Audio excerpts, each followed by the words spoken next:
Hi, this is Kathy Brox. Today is August 25th, 2022. And I just wanted to share with you my medical journey that I've been dealing with for the past few months.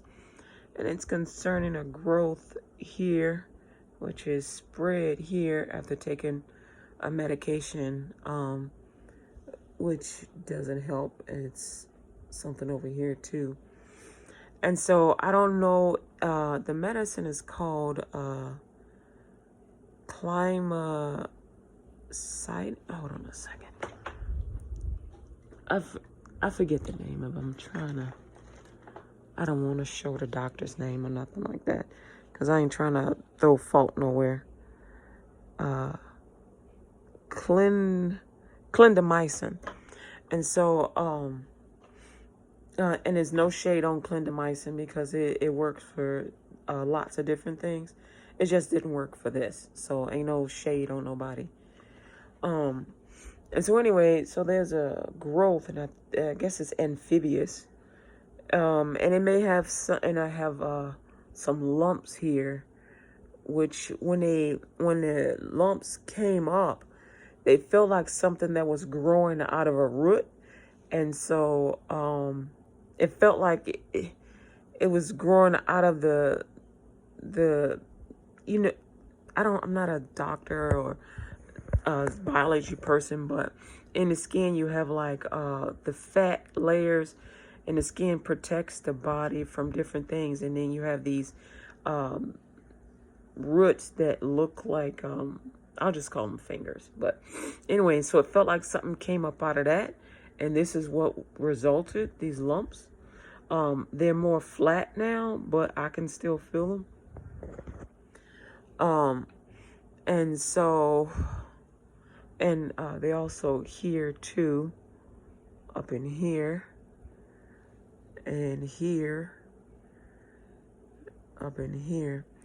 And so I don't know if it came from the Cystine PF eye drops that I was using, or if it came from the VP Max 9 that I was taking to vitamin to help your eyes get better or get stronger, or if it was from the B12, which I called the CDC, and they said B12 doesn't do that. And I was also taking vitamin A, as well as Ocuvite 50, which is for eyes, which is just like lutein and stuff. And so B12 had some sort of a cyanide in it. I don't know. Anyway, but you can get B12 from ground beef. So you don't really have to. You can talk to your own doctor, but and so anyway,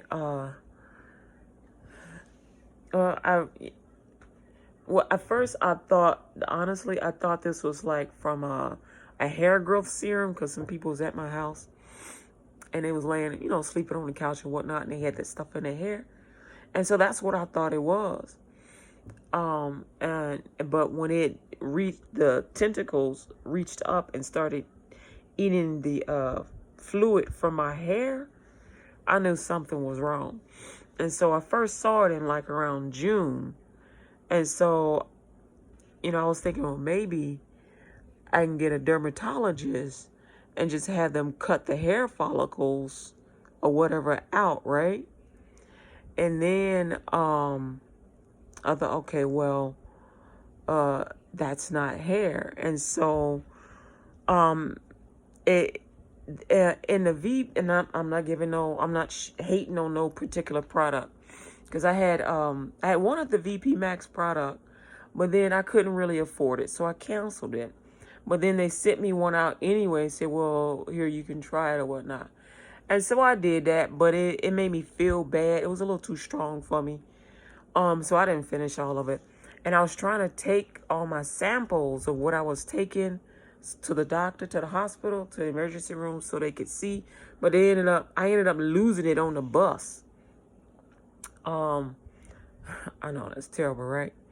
So the only thing I really have is like receipts for what I purchased. I don't really have any samples, so that really sucks.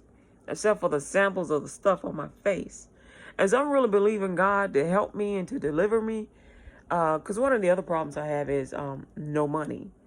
And so I don't, so I do the radio show, but I've been off like live air. I've been doing like recordings, and I've been putting up healing messages and whatnot. You're like, Kathy, why do you include that? Because y'all that know me know about the radio station. And so anyway, so I don't really have any income coming in. And so that's really that's on me, so I'm not really faulting nobody for that. That's on me. I haven't been feeling well, and because I didn't know what this was, even though I was putting in applications, I wasn't sure if I was going to take any job at an office because I wasn't sure what it was. But I know that it's not contagious, because it's actually just moving down my face. It's not like it's not like jumping all over. And so I've been around people because I had to be, and so they're not infected, so that's great. But I don't touch people, I don't hug people, I don't kiss people, for various reasons and whatnot. And so that's just me. And I go out of my way to try and protect people, so I'm always washing my hands. Like I kind of messed up my arm, washing my wrist right there. See how dry that is? I messed up my wrist trying to wash my hands so much. And I change my sheets every day. So I'm washing my sheets every day. And just because, I didn't know what was going on. And so anyway, I thank God for the bus drivers and people that did assist. Thank God for the medical staff that did help. Although they were trying to send me to a dermatologist, but I kept telling them I don't have the money because they want me to go get a biopsy. I said, well, I don't have the money, to go get to pay the dermatologist, because everybody want to get paid. But when you go to the emergency room, they're supposed to help you for free, and they can try and put in with the state to get you on public aid, because I had put in an application for medical insurance. I even went to the healthcare.gov, but during enrollment and out of enrollment, they always charge me. I always get charged every time. I don't have the money. And so $400 a month is a lot. Before COVID hit, it was $39 a month, and I ain't even have that. And so anyway, I'm trying to get help. I am looking for remote work. I do have issues. I have other medical issues that do prevent me from doing other things. So one of the things I can do is talk, and I can do, radio, but I have limits to my vision. I've always had limits to my vision my whole life. Believing God to heal that too. And so one of the reasons why I was using those eye drops was to improve my dry eyes, which it was helping. But I don't know if it contributed to this problem. I don't know if all the vitamins I was taking contributed to this problem. All the things I was taking, so I stopped taking everything. And then I did make a mistake. I put some Neosporin on this, which it looked like it was helping, but it caused other problems. Like my skin, my face was super sensitive to touch. And I don't know, like my arm here. My arm, I got like bumps and lumps on my arm. But I don't know if that's from the Neosporin or what. These lumps and bumps showed up August 3rd. And they go from my shoulder to my elbow on both arms. Super sensitive. Like when I accidentally scratch it, it really hurts, right? And so what I was doing is, one, trying to remember not to scratch. And then just, I'm always drinking water. And, you know, I try and drink out of a glass bottle instead of a plastic. Just so that because sometimes when plastic, you start tasting funny tastes when you're drinking out of a plastic, you need to throw that bottle away. And so anyway, because I was drinking up to like 100 ounces a day. I think the norm is like 64 ounces. So anyway, so I had to try and go to, I was at the hospital today. I went to the emergency room today, trying to get some help, trying to get them to do a biopsy. But like I said, they told me they don't do biopsies in the emergency room of the hospital. I said, it's a hospital. And another doctor was doing a biopsy in the emergency room because they have like these little sectioned off like cubicle, I guess triage places. And he was doing a biopsy because he heard our conversation, and he said, "That's not true. They just don't want to do it." And so this doctor's talking out loud. He's like, "That ain't true. They just don't want to do it." And so, because when I had came in, the doctor that had treated me last week gave me these pills that didn't work. She said, "Well, I already seen her, and I told her it wouldn't work. So you gave me a pill that you knew wouldn't work." And so I said, "Okay, well, you know, because I don't take pills. I don't take. I'm not a drug addict. I don't take pills. I don't even take aspirins." And so, when you go to the doctor, even if it's in an emergency room, you trust in them. And so I did tell them that I had a peanut, egg, and fish allergy, which is true. But what I was doing, I also told them what I was doing was introducing the foods to my system a little bit at a time. And I had been doing this for years because when I was little, I would get these bumps because I'm also allergic to nickel.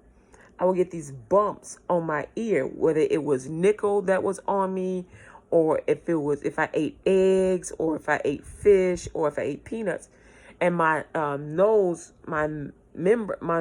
would just swell up like, and my throat would just like kind of close a little bit, but not all the way. And so what I would have to do is, well, stop eating it. But I was a kid, so I kept eating it. And so, but I would like slow down on it. And then I ran into a military guy, and he said, and he looked at me and he says, "You have peanut allergies." And I said, "Well, yeah." He says, "Okay, this is what you do. I'm going to tell you what you do." I had told y'all this story before. He's like, "This is what we do in the military." He says, "Whatever you are allergic to, I want you to start," because he's a medic. He said, "I want you to start introducing it into your system a little bit at a time." He's like, "Don't take a handful." He's like, "Take just a little bit at a time. A little. He says, "Gradually increase it a little at a time." And so that's what I did. And so this was like back in 2006 or something. And so I have been doing that since then. And we're in 2022. Because I mean, occasionally I would eat fish, but not really, And so and sometimes I would just deal with the itching. So I would eat something like off and on. But when I talked to him, I made it a regular part of my diet. And so and he was right. When I made it a regular part of my diet, I stopped itching because I used to itch. So the bumps would come and I would itch. And I would itch. I would just itch, and my throat would just like get like crazy. My nose would get crazy, like inflamed and swell up. And so and it was difficult to breathe. And so I'm good now. My breathing is good. I don't know if you can hear me now. I had fish yesterday. And so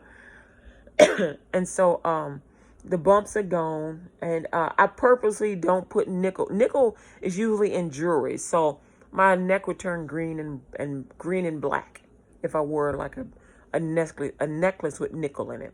So I don't mess with nickel, but I can eat fish, nuts, and eggs. So they don't, I don't itch anymore. And because I tried it out. I've been eating eggs, and I've been drinking more water as well. And the bumps are gone, because I used to have a bunch of bumps on my ear. You can probably see like a little bit, but because they used to like stick out a lot. And so the bumps are gone, and I don't itch anymore. No more itching. And I told the doctors that. And so anyway, they wouldn't do the biopsy. The doctors that were assigned to me, they refused to do the biopsy. So instead, they started arguing with the doctor that was doing a biopsy on his patient. They started arguing with him, saying, well, we can't do it, and she ain't got no insurance. And he said, this was a teaching moment. This was a learning moment. You missed an opportunity to learn something. They basically told me, leave. We're not going to help you. Leave. They told you to go to a dermatologist. I said, well, I ain't got no money. And they like, go, leave. And so it was one of those private hospitals. And I walked down to the other side where I thought was another hospital. Turns out that was just a part of the same hospital. And all of them ran down to meet me to see if I would see what I would do or whatnot. I'm like, why y'all running after people? And I'm not a threat. I was just trying to get some information. And so this guy came, and I guess he's the head of admissions.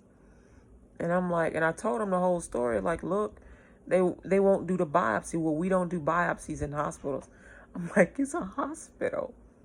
You do surgeries here. It's a hospital. You do biopsies. So, he's like, well, everybody here is a contract doctor. They don't work for the hospital. They're a contract doctor. They're all vendors. I said, okay. I said, okay. I said, okay, fine. I'm gonna just leave. And I asked him for a list of the dermatologists there, because I was gonna call each dermatologist and see if anybody would treat me for free, and as a learning experiment, as a learning to figure out what this is, because hospitals teach their people. And he basically told me, well, this ain't like it was when we were younger. You can just go into any hospital and get help. They don't do that here. He said, basically, you got to go to the poor man's hospital. You got to go to a county hospital, because ain't nobody going to help you here. And it's so funny. I had asked the PA, it's called a patient's assistant. And I had asked her, she said, well, we can't help you here. They told you to go to a dermatologist. We can't help you here. I said, well, if I was bleeding, I said, so I would have to be bleeding in order for y'all to help me. She says, no. If you came in here bleeding, we still ain't going to help you. I said, wow. So I said, okay. All right. I was like, okay. Because I know for sure, because I'm from Chicago, if you go into a hospital emergency room and you are bleeding, they are supposed to stabilize you. They're never supposed to say, get out. Never. And so, or if you're in distress, or, that's the norm. But anyway. So when she said, no, if you come in here bleeding, we ain't gonna help you. And she meant me in particular. She basically, if you bleeding, if you hurting, we ain't gonna help you. And I had told them, I said, I'm having chest pains. And I guess they thought I was lying. I was like, I'm not lying. I was just like, can you just check? Because I was like, I got these weird lumps on my arm, and the veins in my arm feel weird. And I had told the nurses, and one of the nurses had commented. She says, she's complaining about the veins in her arms. That sounds like a heart problem. And they didn't check. They would not check. They told me to get out. And so I was walking home, and my heart started going, just rapid beating. I was like, okay, I'm having trouble here. And the problem is, the only hospital that's nearby is the one that they told me to leave. And so I was just praying to God, Lord God, do not let me pass out here, because the only place here is a place that would not help me. And they basically told me, don't get hurt, don't get injured, don't fall down, don't have no heart attack, because we ain't gonna help you. don't have a heart attack, don't get cut, we ain't helping you. That's what they said. I'm not going to tell you the name of the hospital because I don't know if they would try and sue me, but that's what they said. I ain't got nothing, though. So anyway, I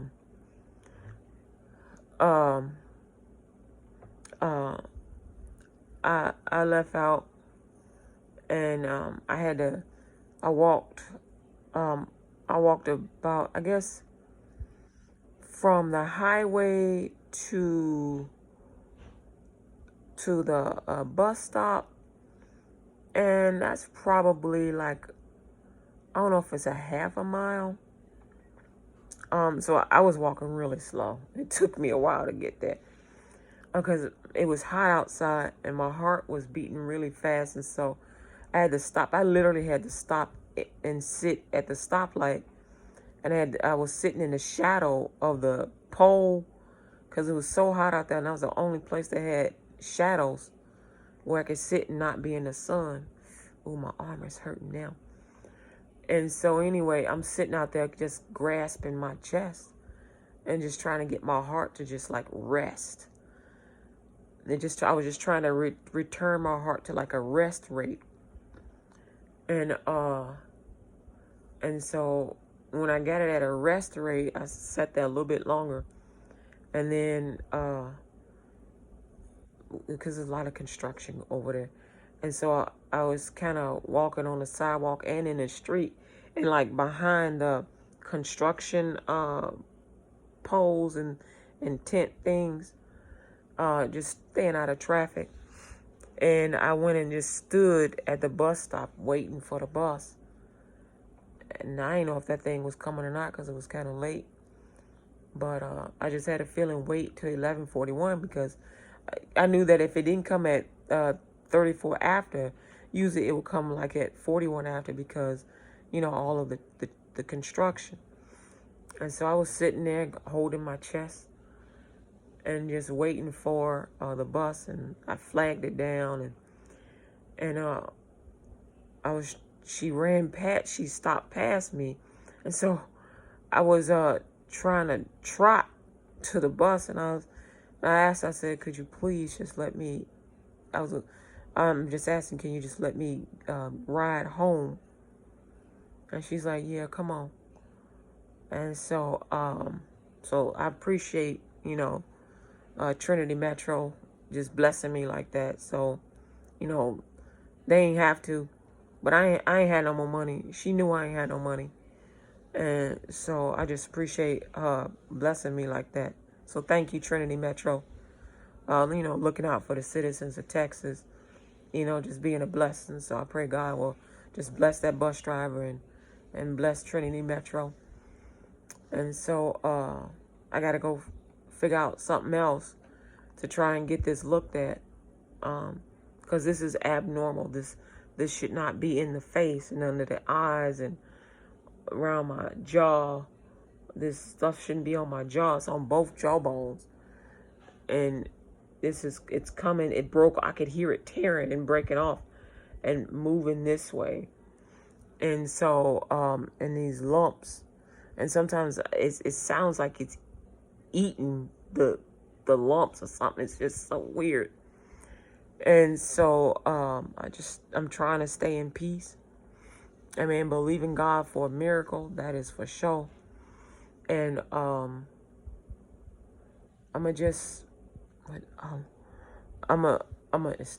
it's been 24 minutes now.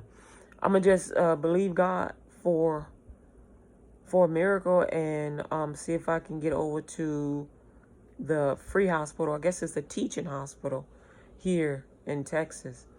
I'm over here in the DFW area. And so I'm going to see if I can get to one of the teaching hospitals and see if they'll help me. I'm in a situation where I don't have a husband. I don't have children. So I don't really qualify for anything. And so, and some people are like, well, why don't you ask your family for help? That's a bit of a tricky situation, so I don't really want to put their business out here, nothing like that. But Just, it's like when you ask for something, they give you what they want to give you. They don't give you the thing that you need. I'm just giving you like a general example. People will give you things that they want to give you, but they don't give you what you need, even though you say, well, this is the specific thing that I need. I had asked one of them, if you can just give me $5 for a bus pass, I can make it to the free hospital. And they told me, well, be bigger. My account ain't for you to be going in and out of. Be bigger. Because I had told them, we don't really have any food over here. Could you help? And I had told them about the hospital, about how I needed to go to the doctor. And instead of giving the money to me to let me order the things that I knew that we needed, they gave it to somebody else and had them to go pick up some food. They asked me to create a grocery list. Instead of picking the things from the grocery list, they picked what they wanted me to have. And so they think like I shouldn't have fats, and like I shouldn't have anything like to snack on, or I shouldn't eat red meat.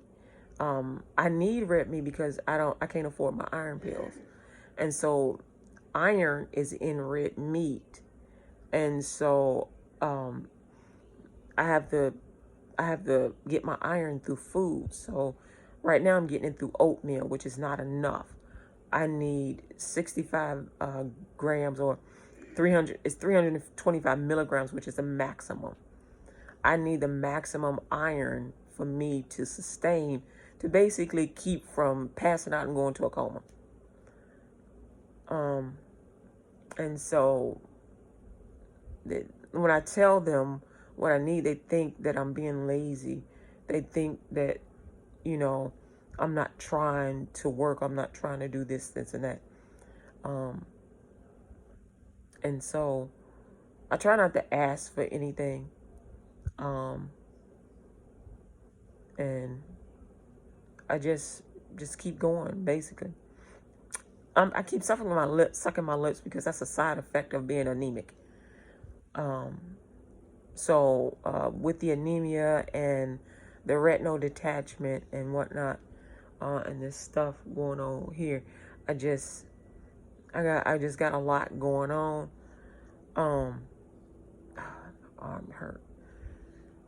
And so anyway, I just keep going. We're just gonna keep going, and I'm believing that God will help. So anyway, there we go. So I ain't trying to throw no shade on nobody. This is just my life and my experience of what's happening and whatnot. And so I ain't trying to force my family to help me with anything. I found out that Trinity Metro got free rides September 5th through the 11th. And then it's on the September 12th through December 31st, it's $1. So I'm going to see if I can get some help doing the free ride session. And so, yep. So, there we go. So this is a part of my journey. I'm believing God, to help me. So, peace. Thanks for listening. Follow or subscribe to my YouTube channel, and I just want to say thank you for listening. If you want to support, just follow and subscribe. Amen. I was about to say, if you want to support the radio station, you can, but right now it's running on automatic. And so I'm really just trying to get the gospel out, but that's something completely different. You ain't got to support that. That's something different that I'm doing. I'm just really trying to get me healthy. Because some people get offended when I say, hey, support LUTG Radio. It's about the gospel, the faith. And so that's me. That's my thing. That's what I do. So I don't want to offend nobody. But, so anyway, just, you can bless me by just subscribing to the channel and sharing the video or whatnot. Maybe to help somebody else. I don't know if somebody else was going through what I'm going through or whatnot with this skin issue. So I hope this helps somebody. And I hope you got medical insurance and you can get some help. All right. Peace. This is Kathy Brox. Y'all have a great day.